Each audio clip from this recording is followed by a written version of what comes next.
Alle de nordiske deltagere i årets Rally Monte Carlo Historik mødes i Bella Centret for at gøre bilerne klar.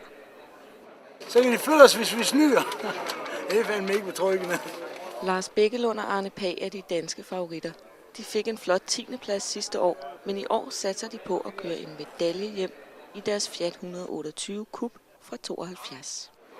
Jamen, som en sagde til os dengang vi startede, I skal passe på med at starte på det her, for det er ligesom nak.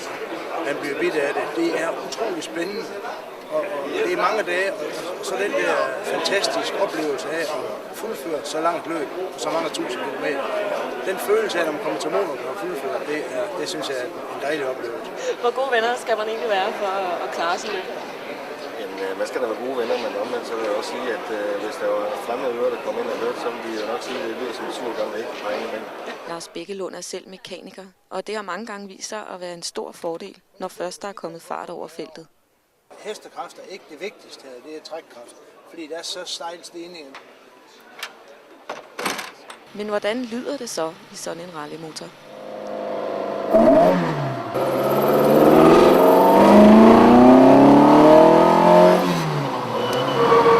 Jeg har kørt 10 år, da jeg kørt 30.000.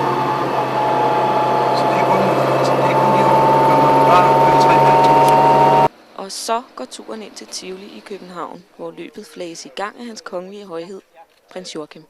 Det er 300 i.